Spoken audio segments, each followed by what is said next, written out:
Hoy abordaremos el personaje baezano Cristóbal Lechuga, el cual es considerado por muchos como uno de los padres de la artillería española, un ingeniero militar de inmenso talento y que, como tantos otros españoles, logró a base de esfuerzo y valor pasar de simple soldado a sargento mayor y teniente general de artillería en Flandes, ganándose así la admiración de sus mandos, compañeros e incluso enemigos.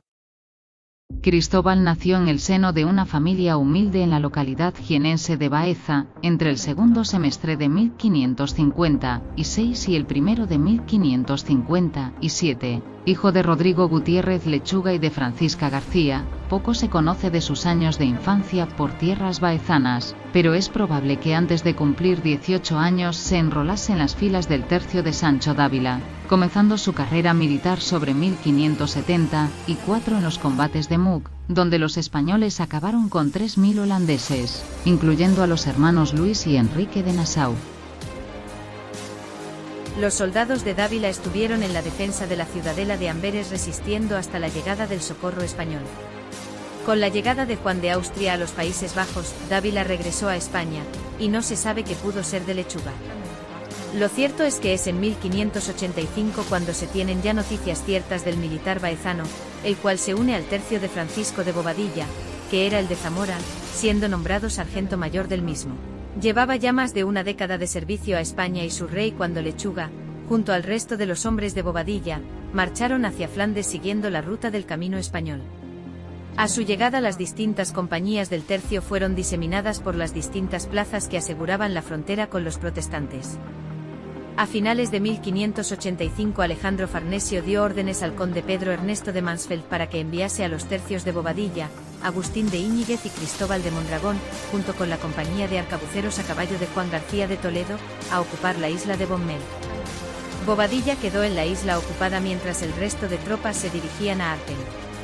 En aquella isla quedaron atrapados los hombres del tercio de Zamora cuando los buques y soldados protestantes llegaron y lograron vencer la resistencia española abriendo los diques e inundando la isla.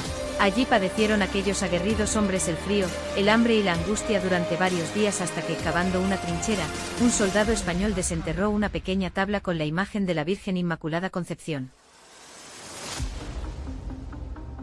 Esto dio ánimos a los hombres del tercio de Bobadilla, que envió a Lechuga, junto a los capitanes Cerdani y Suárez, al mando de 200 hombres para tomar unas isletas aprovechando que las aguas se habían congelado por un insólito y repentino frío. De esta manera Lechuga logró emplazar su artillería y comenzó a cañonear los buques holandeses, al igual que la artillería del tercio de Juan del Águila, provocando una posterior carga de los infantes españoles que lograron poner en fuga al enemigo. Aquella memorable jornada fue conocida como el Milagro de Empel, e hizo que el nombre de Cristóbal Lechuga empezase a correr como la pólvora entre los soldados de toda Europa. El militar español, que aprovechó para hacer un memorial de todos los servicios prestados y se lo presentó a Felipe II.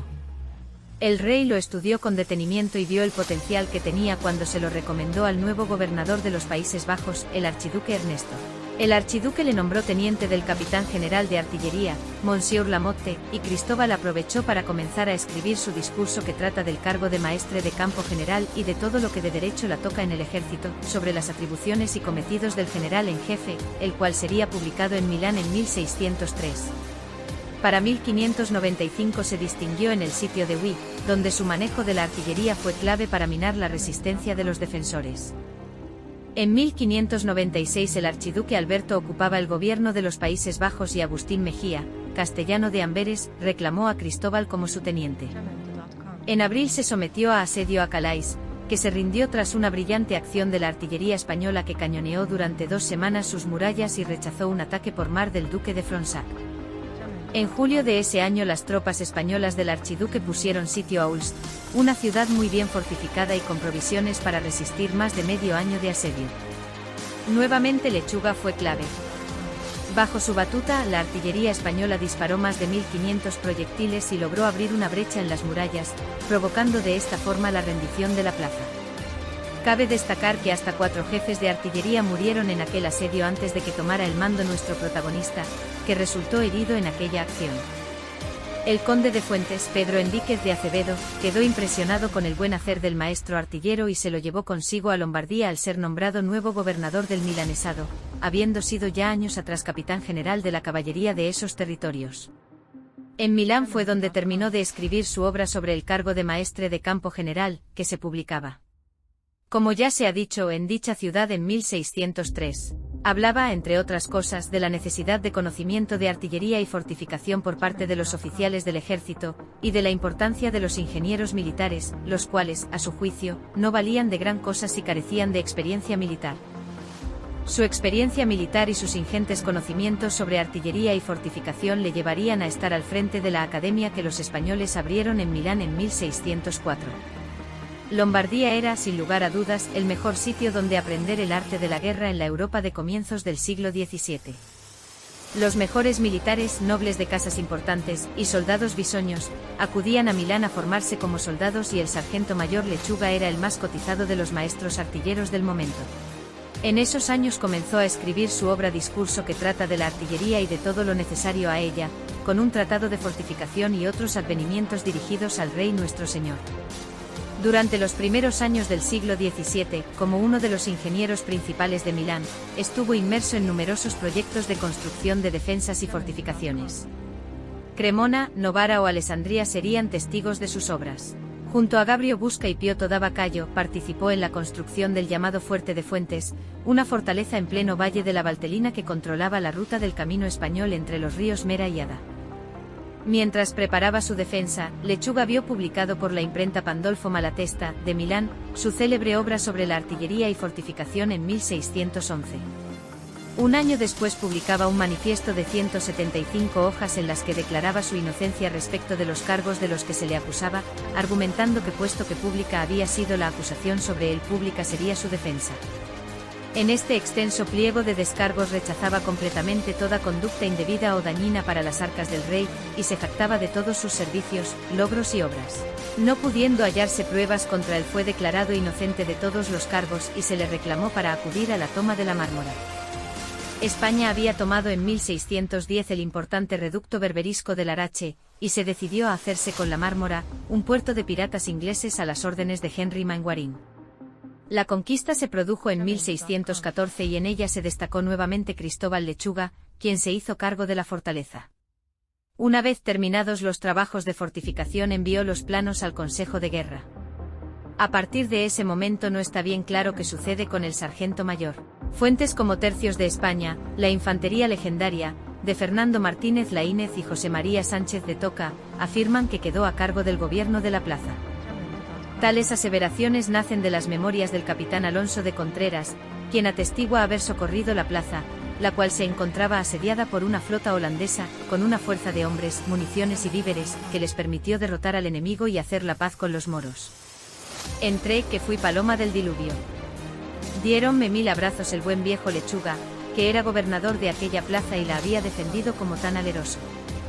Estos acontecimientos sucedieron en 1622, y ahí se acabaría la pista sobre el sargento mayor. En cambio, otras fuentes lo sitúan en 1616 en su localidad natal de Baeza, donde realizaba una fundación en la iglesia románica de Santa Cruz, perdiéndose todo rastro de él a partir de ese momento.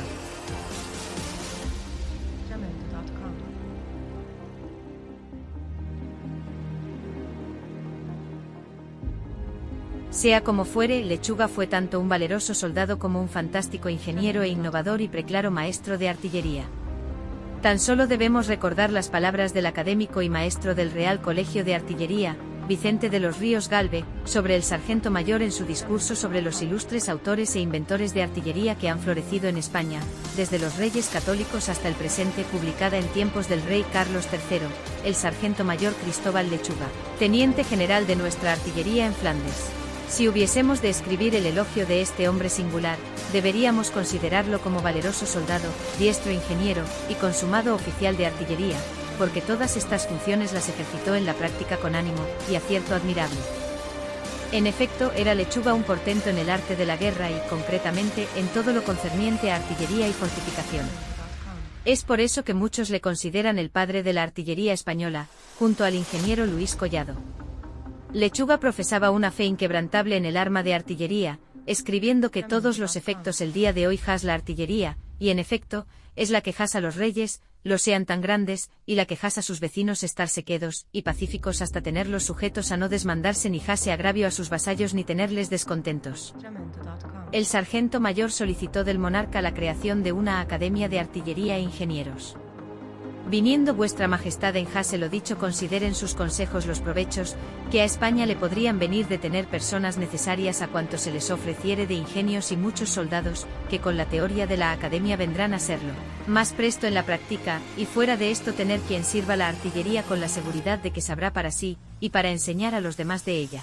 La academia se establecería en la corte y estaría compuesto por 12 ingenieros, cuyas obras proveerían a los ejércitos y fortalezas, buques y demás, repartidos por todos los territorios de la monarquía española.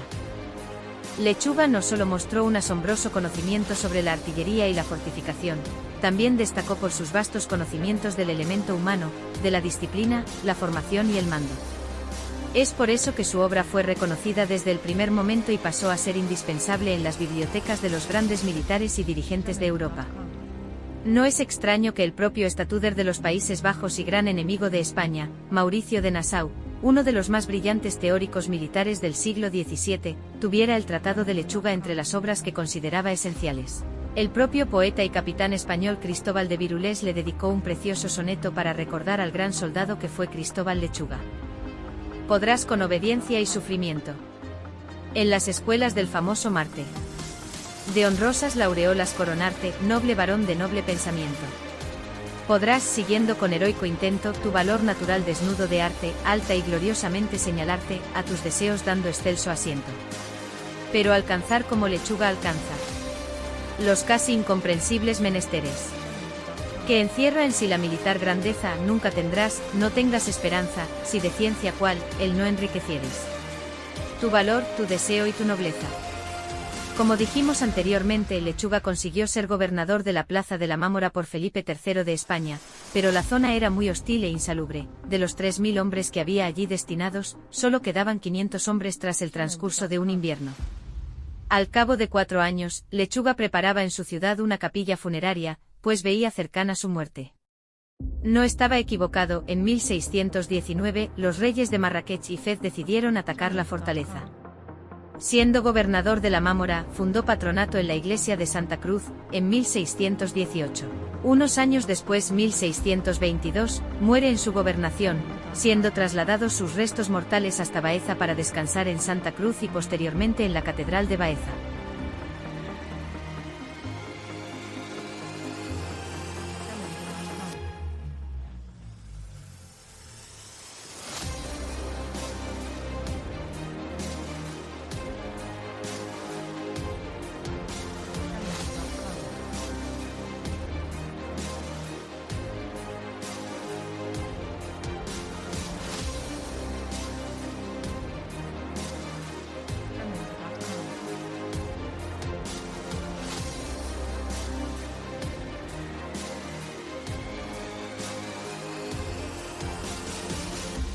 Espero que les haya gustado el relato de otro de los personajes históricos de la ciudad de Baeza y os emplazo a seguir conociendo la historia de esta bella ciudad.